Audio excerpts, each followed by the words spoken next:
Hallelujah, praise the Lord. मेरी तरफ से आप सभी बहन भाइयों को प्यार भरा जय मसीह की परमेश्वर की पवित्र हजूरी में आप सभी लोगों का दिल से स्वागत है। का जो वचन है वो विशेष हमारे ऐसे भाई बहनों के लिए है जो लोग बहुत सारी परेशानियों में हमेशा रहते हैं। कोई ना कोई चिंता, कोई ना कोई टेंशन आप लोगों को सताती रहती है, आपकी जॉब की, आपके बिजनेस की, आपके बच्चों की मैरिज की, आपकी बीमारियों की, या आपके जीवन में और भी अन्य प्रकार की चिंताएं, परेशानियां आपको सताती रहती हैं कि कब हमारे दिन अच्छे आएंगे, कब हम अपने बोझ से विश्राम पाएंगे, कब हमारे दुख खत्म होंगे, कब हमारे संकट खत्म होंगे, कब हमारे घर के क्लेश दूर होंगे। आज बहुत सारे लोगों के जीवन में ये अलग अलग प्रकार की समस्याएं, परेशानियां हैं। तो आज जो परमेश्वर का वचन है वो हमारे ऐसे ही भाई बहनों के लिए है कि परमेश्वर आज अपने वचन के द्वारा उनकी सारी निराशाओं को, उनकी परेशानियों को, उनके दुखों को परमेश्वर दूर करेगा और उनके जीवन में अपने आनंद को, अपनी शांति को, अपने प्रेम को, अपने धीरज को परमेश्वर लेकर आएगा। तो आज हम बाइबल में से जब वचन को पढ़ेंगे तो वो वचन हमारे जीवन में 100 गुना ब्लेसिंग को लेकर आएगा और परमेश्वर हमसे बात करेगा मेरे प्रिय भाई बहनों।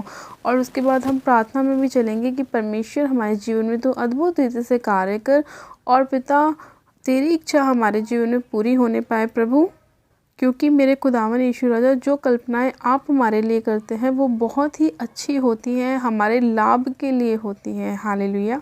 तो आइए मेरे प्रिय भाई बहनों, हम बाइबल में से एक वचन को पढ़ते हैं। हम पढ़ेंगे मत्ती की पुस्तक, उसका 11 अध्याय और उसकी 28 से 30 आयत को। परमेश्वर का वचन कहता है, हे सब परिश्रम करने वालों और बोझ से दबे हुए लोगों, मेरे पास आओ, मैं तुम्हें विश्राम दूंगा। मेरा जुआ अपने ऊपर उठा लो और मुझसे सीखो, क्योंकि मैं नम्र और मन में दीन हूँ, और तुम अपने मन में विश्राम पाओगे, क्योंकि मेरा जुआ सहज और मेरा बोझ हल्का है। आमेन। हालेलुया। परमेश्वर के आज के इस प्यारे और सुंदर वचन के लिए हम पिता परमेश्वर का दिल से धन्यवाद करते हैं। मेरे प्रिय भाई बहनों, परमेश्वर का वचन कहता है कि हे सब परिश्रम करने वालों और बोझ से दबे हुए लोगों, मेरे पास आओ, मैं तुम्हें विश्राम दूंगा। परमेश्वर ने कहा कि जितने भी तुम लोग अपने बोझ से दबे हुए हो, निराशाओं में हो, परेशानियों में हो, क्लेशों में हो, संकटों में हो, या जो भी बीमारी आपको तंग कर रही है, उन सभी से जितने लोग परेशान हैं वो सब लोग मेरे पास आओ। प्रभु ने कहा कि मेरे पास आओ और मैं तुम्हें क्या दूंगा? विश्राम दूंगा। यानी कि प्रभु यीशु मसीह अपने वचन के द्वारा ये आपको कहने की कोशिश कर रहे हैं कि जब तुम मुझे ग्रहण करते हो, मुझे अपना उद्धारकर्ता ग्रहण करते हो, तो मैं तुम्हारे जीवन से तुम्हारी सारी निराशाओं को क्या करता हूँ? दूर करता हूँ। मैं तुम्हें उन सभी तुम्हारे बोझों से क्या करता हूँ? तुम्हें विश्राम देता हूँ। तुम्हारी सारी निराशाओं से तुम्हें बाहर निकाल के लाता हूँ। तुम्हारी सारी शर्मिंदगियों को मैं दूर करता हूँ। हर एक फेलियर जो तुम्हारे जीवन में स्पिरिट काम करती है, फेलियर की, जो तुम्हें आगे नहीं बढ़ने देती, जो तुम्हें बार बार रिजेक्शन देखने के लिए मजबूर करती है, उन सभी अंधकार की ताकतों से मैं तुम्हें क्या करता हूँ? विश्राम देता हूँ, तुम्हें बाहर लेकर आता हूँ। आज मेरे प्रिय भाई बहनों, बहुत से भाई बहनों के जीवन में अलग अलग प्रकार की समस्याएं हैं। बहुत ज़्यादा लोग आज टेंशनों में हैं, डिप्रेशन के अंदर हैं, उनके जीवन में कुछ भी चीज़ें अच्छी नहीं हो पा रही हैं। उसका रीज़न यही है कि परमेश्वर का उद्धार उनके जीवन में नहीं है, इसीलिए वो लोग यहाँ वहाँ भटकते हैं और फिर भी उनके जीवन में कोई भी शांति नहीं आ पाती। चाहे वो कितना भी विदेश घूमने चले जाएं, कितनी भी अन्य जगहों पे घूमने चले जाएं, लेकिन फिर भी उनको अपने मन में शांति नहीं मिलती, अपने मन में विश्राम नहीं मिलता। इसीलिए मेरे प्रिय भाई बहनों, हमें वचन की नॉलेज, वचन की बहुत ज़रूरत है, मनन, उस पर मनन करना। इसलिए परमेश्वर ने अपने वचन में कहा कि हे सब परिश्रम करने वालों और बोझ से दबे हुए लोगों, मेरे पास आओ, मैं ही तुम्हें विश्राम दूंगा। परमेश्वर का वचन कहता है कि मेरा जुआ अपने ऊपर उठा लो और मुझसे सीखो, क्योंकि मैं नम्र और मन में क्या हूँ? दीन हूँ। मेरे प्रिय भाई बहनों, आपको एक बात समझने की बहुत ज़रूरत है। परमेश्वर ने कहा कि मुझसे सीखो कि मैं नम्र और मन में बहुत दीन हूँ। परमेश्वर ने कहा कि मैं क्या हूँ? नम्र और दीन हूँ। आज लोग क्या है? कठोर है दूसरों के प्रति, वो नम्रता नहीं दिखाते, वो लोग एक दूसरे की हेल्प नहीं करते, एक दूसरे का आदर नहीं करते। तो परमेश्वर ने क्या कहा कि मुझसे सीखो कि मैं कैसा हूँ। मैं नम्र और दीन हूँ। तुम्हें भी अपने अंदर वही स्वभाव रखना है। आज हो सकता है आपकी लाइफ में अगर आपको सक्सेस नहीं मिल पा रही, तो हो सकता है आपका नेचर दूसरे के लिए अच्छा नहीं है, हो सकता है आपका स्वभाव दूसरे के प्रति, आपके पड़ोसी के प्रति, आपके घर वालों के प्रति, आपके बॉस के प्रति आपका जो व्यवहार है वो अच्छा नहीं है, आपका स्वभाव अच्छा नहीं है। इस वजह से आप अपने जीवन में सफल नहीं हो पा रहे। हो सकता है इसी वजह से आपकी मैरिज लाइफ ब्लेस नहीं हो पा रही कि आप बहुत गुस्से वाले हो, आपके अंदर बहुत ज़्यादा रोष भरा रहता है, आप किसी की बात को सुनना पसंद नहीं करते, इसीलिए हो सकता है आपकी लाइफ में कोई ब्लेसिंग नहीं आ पा रही। तो परमेश्वर ने क्या कहा कि मुझसे सीखो कि मैं नम्र और दीन हूँ। हमें भी परमेश्वर ने यही सिखाया है कि तुम्हें भी दूसरों के प्रति नम्र और दीन बनना है, अपने स्वभाव को ऐसा रखना है जैसा प्रभु यीशु मसीह का था। हम जब बाइबल को पढ़ते हैं, ये जितने लोग बाइबल को पढ़ते हैं उन सभी लोगों को ये पता है कि जब प्रभु यीशु मसीह को कोड़े लगाए गए, उनके मुंह पर थप्पड़ मारा गया, उनके मुंह पर थूका गया, उनके वस्त्रों को जब छीना गया, तो एक बार भी प्रभु यीशु मसीह ने पलटकर उन लोगों को जवाब नहीं दिया, बल्कि उनके लिए प्रार्थना ही की कि हे प्रभु इन्हें क्षमा कर, क्योंकि ये नहीं जानते कि ये क्या कर रहे हैं। परमेश्वर ने उस समय भी प्रभु यीशु मसीह ने अपने पिता यहोवा परमेश्वर से प्रार्थना ही करी उन लोगों के लिए कि इन्हें क्षमा करना प्रभु, क्योंकि ये नहीं जानते कि ये क्या कर रहे हैं। तो अगर वो अपने पिता से उन लोगों के लिए क्षमा मांग सकते हैं, उनको क्षमा कर सकते हैं, तो हम जो इंसान हैं, क्या हम दूसरों के प्रति अपने स्वभाव को चेंज नहीं कर सकते? क्या हम अपने गुस्से वाले स्वभाव को हटाकर नम्रता और दीनता नहीं लेकर आ सकते? परमेश्वर हमें यही सिखा रहे हैं, इसीलिए प्रभु ने कहा कि मुझसे सीखो कि मैं नम्र और दीन हूँ। आज आपको भी ज़रूरत है अपने स्वभाव को चेंज करने की। अगर आपको लगता है कि आपका स्वभाव बहुत गुस्से वाला है, बहुत चिड़चिड़ा है, आप दूसरे के साथ आपकी बनती नहीं है, तो आप खुद को चेंज करने की कोशिश करें, अपने स्वभाव को दूसरे के लिए नम्र करें, दूसरों के लिए प्रेम वाला स्वभाव रखें, ताकि सामने वाला भी आपके साथ नम्रता से पेश आए। मेरे प्रिय भाई बहनों, परमेश्वर का वचन कहते हैं कि प्रेम अनेक पापों को ढांप देता है। इसीलिए परमेश्वर ने कहा कि अगर तुम सामने वाले के प्रति प्रेम रखोगे तो तुम्हारे जीवन में ब्लेसिंग होगी, क्योंकि परमेश्वर ये जानता है कि तुम्हारे मन में दूसरे के लिए कोई गलत विचार नहीं है, दूसरे के लिए कोई निंदा नहीं है, तुमने किसी के लिए अपने मन में कोई बुरा नहीं सोचा, बल्कि तुम उसके लिए प्रार्थना कर रहे हो, परमेश्वर से उसके लिए क्षमा मांग रहे हो, तो परमेश्वर उसका प्रतिफल आपको देगा, क्योंकि परमेश्वर को जानते हैं कि आप किस हृदय से उसके लिए प्रार्थना कर रहे हैं।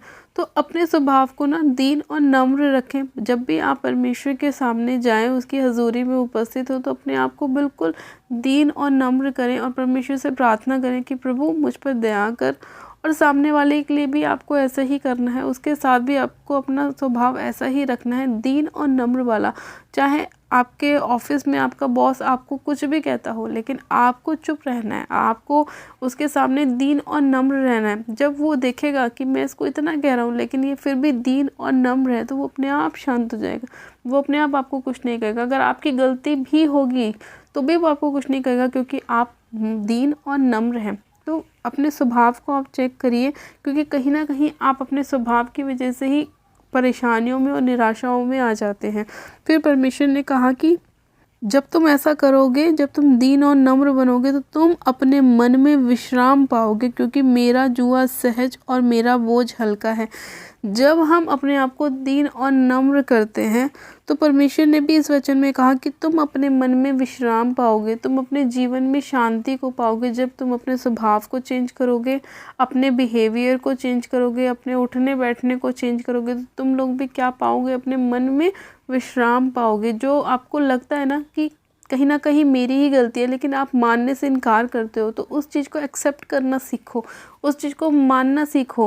अगर आपकी गलती नहीं भी है तो भी आप बोलो कि ठीक है, मैं दोबारा उस चीज़ को नहीं करूँगा। आप अपने स्वभाव को देखो कि आप कैसे स्वभाव वाले व्यक्ति हो। अगर आपका स्वभाव दूसरे के प्रति बहुत दीन और नम्र है, तो आपके सामने वाले के साथ एक अच्छा रिश्ता बन सकता है। अगर आप कठोर हैं तो आपका सामने वाले के साथ लड़ाई और झगड़ा ही बना रहेगा, और फिर आप अपने मन में शांति नहीं पाएंगे। इसलिए परमेश्वर ने कहा कि अपने मन में तुम शांति जब भी पाओगे जब तुम मेरे जैसा दीन और नम्र बनोगे। तो अगर आज आपके जीवन में निराशाएं हैं, रुकावटें हैं, परेशानियां हैं, तो उसका रीज़न यही है कि आप अपने आप को चेक करें कि आपका स्वभाव कैसा है, आपका चाल चलन कैसा है। आप जब वचन को पढ़ते हैं तो आप जान पाते हैं कि प्रभु यीशु मसीह हमसे किस तरह से वचन के द्वारा बात करते हैं और हमें समझाते हैं, हमारे मार्ग में हमारी अगुवाई करते हैं। मेरे प्रिय भाई बहनों, आज लोग ये कहते हैं कि हम मसीह में आने के बाद भी चेंज नहीं हुए, हमारे जीवन में कोई बदलाव नहीं आया, हमारे जीवन में अभी तक कोई ब्लेसिंग नहीं है, कोई जॉब नहीं है, हमारी मैरिज नहीं हुई, हमें बेबी नहीं हुआ, हमारा काम सफल नहीं हुआ, हमें घर की आशीष नहीं मिली। तो आप पहले ये चेक कीजिए कि आपके अंदर हो सकता है कोई कमी है, इसी वजह से वो चीज़ें आपकी लाइफ में नहीं हो पा रही। क्योंकि बाइबल जो हम पढ़ते हैं तो परमेश्वर उस वचन के द्वारा हमसे एक एक विषय के बारे में बात करता है कि हमें कैसा जीवन जीना चाहिए। मसीह जीवन कैसा होता है। मसीह जीवन एक दूसरे के साथ प्रेम करने वाला होता है, मेल मिलाप करने वाला होता है, ना कि लड़ाई झगड़े करने वाला होता है। दूसरों की निंदा, चुगली, पाप, नशे ऐसा करने का जीवन नहीं होता है। बल्कि मसीह जीवन में जब हम आते हैं तो हम अपने पुराने मनुष्य तत्वों को भूल जाते हैं, हम उसे छोड़ देते हैं। क्योंकि जब हम प्रभु यीशु मसीह में बपतिस्मा लेते हैं तो हमारा पुराना जीवन मर जाता है और हम नए तरीके से जी उठते हैं। तो जैसे ही हम नए तरीके से जी उठते हैं, हमारी ब्लेसिंग भी जी उठती है, हमारी आशीषें भी जी उठती हैं। तो आप भी ये देखें कि अगर आप में कमी है तो अपने आप को बदलें, अपने पुराने जीवन को छोड़ें, अपने नशों को छोड़ें, अपने पाप को छोड़ें और प्रभु के पास आएँ, दीन और नम्र बने, क्षमा मांगे, अपने गुनाहों की, पापों की पश्चाताप करें, परमेश्वर को अपना उद्धारकर्ता ग्रहण करें, प्रभु यीशु मसीह के नाम का बपतिस्मा लें और अपने जीवन की एक नई शुरुआत करें और परमेश्वर में आप सिद्ध होते जाएं, ताकि परमेश्वर आपकी लाइफ में बड़े बड़े और अचंभित कामों को करे, जिन्हें देख के आपका घर परिवार, आपके लोग, आपके मोहल्ले वाले लोग, आपके बिजनेस के लोग देखें कि आपने कैसे मसीह लाइफ को अपनाया और आपके जीवन में कैसे कैसे बड़े बड़े काम परमेश्वर ने करे, और वो भी प्रभु यीशु मसीह को अपना उद्धारकर्ता ग्रहण करें। आपको देखकर, आपके फलों को देखकर वो भी प्रभु को जाने और परमेश्वर के नाम की महिमा करें। हालेलुया। तो मेरे प्रिय भाई बहनों, आज का परमेश्वर का वचन आपके सभी बोझ से आपको विश्राम देगा, आपके सभी निराशाओं से, परेशानियों से आपको हल्का करेगा, आपको फ्री करेगा, आपको आज़ाद करेगा, आपकी बीमारियों से आपको चंगा करेगा। हालेलुया। आइए मेरे प्रिय भाई बहनों, हम प्रार्थना में चलते हैं। परमेश्वर आप सभी लोगों को आशीष दे। आप सब जन अपनी आंखों को बंद कीजिए। Hallelujah, hallelujah, hallelujah. मेरे सर्वशक्तिमान पिता परमेश्वर, प्रभु यीशु मसीह में आपका धन्यवाद करती हूँ। जीवित अनुग्रहकारी पिता परमेश्वर, इसी घड़ी मेरे सामर्थ्य पिता परमेश्वर, मैं अपने आप को और इन सभी लोगों को आपके समर्थ्य और जलाले हाथों में सौंपती हूँ। खुदावन, आपके अनुग्रह की दृष्टि एक एक जन के ऊपर होने पाए। पवित्र आत्मा जी, आप एक एक जन को सिर से लेकर पैर के नाखूनों तक छू लीजिए। हाँ मेरे प्रभु परमेश्वर, जिस तरह से आपका वचन कहता है कि हे सब परिश्रम करने वालों और बोझ से दबे हुए लोगों, मेरे पास आओ, मैं तुम्हें विश्राम दूंगा। सच में खुदावन पिता परमेश्वर, जितने लोग अपने बोझ से दबे हुए हैं और आपके पास आ रहे हैं, मेरे प्रभु आप उन सभी लोगों को विश्राम दीजिए। मेरे प्रभु परमेश्वर, आप मेरे खुदावन इनके ऊपर अपने मुख का प्रकाश चमकाएं मेरे प्रभु, और जैसे आप दीन और नम्र है मेरे प्रभु, ये भी अपने स्वभाव में दीन और नम्र होने पाए मेरे खुदावन पिता परमेश्वर, और अपनी सारी गलत आदतों को ये छोड़ें, अपने नशों को, पाप को, व्यभिचार को, गलत संगतियों को मेरे प्रभु ये छोड़ें और आपको अपना उद्धारकर्ता ग्रहण करें मेरे पिता। सर्वशक्तिमान पिता परमेश्वर, आप इनके सभी मेरे खुदावन बोझ को अपने ऊपर उठा लीजिए, क्योंकि आपका वचन कहता है कि मेरा जुआ सहज है और मेरा बोझ हल्का है। सच में खुदावन पिता परमेश्वर, आप इनकी सारी निराशाओं को अपने ऊपर ले लीजिए मेरे प्रभु, और आप इनके बोझ से इन्हें हल्का कीजिए, इनके निराशाओं से इन्हें फ्री कीजिए, आज़ाद कीजिए मेरे खुदावन पिता परमेश्वर। आप इनके ऊपर दया कीजिए मेरे प्रभु परमेश्वर। हाँ मेरे खुदावन, आप महान परमेश्वर, राजाओं के राजा, प्रभु के प्रभु, आपकी करुणा सदा के लिए है मेरे खुदावन पिता परमेश्वर। सामर्थ्य पिता परमेश्वर, मैं एक एक जन को आपके हाथों में सौंपती हूँ मेरे खुदावन। आज जितने बीमार हैं मेरे प्रभु, आप उनकी बीमारियों से उन्हें विश्राम दीजिए मेरे खुदावन पिता परमेश्वर। की सारी बीमारियां उनके शरीरों को छोड़ के जाती रहे, सिर से लेकर पैर के नाखूनों तक उनकी सारी बीमारी उनके शरीर को छोड़े और आउट हो जाए यीशु मसीह के नाम में। आउट हो जाए, आउट हो जाए, आउट हो जाए। मैं सारी अंधकार की ताकतों को यीशु के नाम में होली गोस्ट फायर करती हूँ, फायर करती हूँ, फायर करती हूँ पिता परमेश्वर। इसी घड़ी आपका आत्मा एक एक जन को छुए, राइट नाउ टच करे पिता परमेश्वर। की सारी बीमारियां, सारी रसौलियां, पथरियां मेरे खुदावन, शुगर के रोग, बीपी के रोग, रोग, किडनियों के रोग इसी घड़ी इनके शरीरों को छोड़े और जाते रहे यीशु मसीह के नाम में। हर प्रकार का माइग्रेन, सर्वाइकल, खुदावन घुटनों के रोग इसी घड़ी, पेट के रोग, कमर के रोग इसी घड़ी राइट नाउ उनके शरीरों को छोड़े और निकल जाए। मैं यहोवा की आग को रिलीज करती हूँ, होली गोस्ट फायर को रिलीज करती हूँ, होली गोस्ट फायर को रिलीज करती हूँ, फायर को रिलीज करती हूँ। सारे अंधकार की ताकतों को जलाती हूँ, नाश करती हूँ यीशु मसीह के नाम में। इसी घड़ी में उन सभी अंधकार की ताकतों को बांधती हूँ और अथाह कुंड की आग में झोंकती हूँ, जहाँ उन्हें रोना और दांत पीसना होगा। और मैं इन्हें फ्री घोषित करती हूँ, ब्लेस घोषित करती हूँ, आशीषित घोषित करती हूँ, चंगा घोषित करती हूँ कि यीशु के कोड़े खाने से ये लोग चंगे हो चुके हैं, ब्लेस हो चुके हैं। इनका घराना ब्लेस हो चुका है, इनके बच्चे ब्लेस हो चुके हैं, इनका फाइनेंस ब्लेस हो चुका है यीशु मसीह के नाम में। खुदावन पिता परमेश्वर, मैं आपका धन्यवाद करती हूँ इस प्रार्थना को सुनने के लिए, इनके बोझ से इन्हें विश्राम देने के लिए, हल्का करने के लिए, फ्री करने के लिए, आज़ाद करने के लिए। मेरे खुदावन राजा, मैं आपका धन्यवाद करती हूँ, धन्यवाद करती हूँ, धन्यवाद करती हूँ। सारी महिमा आदर आपको देती हूँ और प्रार्थना विनती बड़े विश्वास के साथ हमारे उद्धारकर्ता प्रभु यीशु मसीह के सामर्थ्य जलाली नाम में मांगती हूँ। आमेन, आमेन। आप सब जन कहें आमेन। गॉड ब्लेस यू मेरे प्रिय भाई बहनों, आप सब जन आशीषित है पिता परमेश्वर प्रभु यीशु मसीह के सामर्थ्य जलाली नाम में। और परमेश्वर आज के वचन के द्वारा आपकी सारी निराशाओं से आपको विश्राम दे, सारे बोझ से आपको हल्का करे और आपके जीवन में अद्भुत रीति से कार्य करे। हालेलुया। प्यार भरा जय मसीह की। God bless you. Praise the Lord. Hallelujah.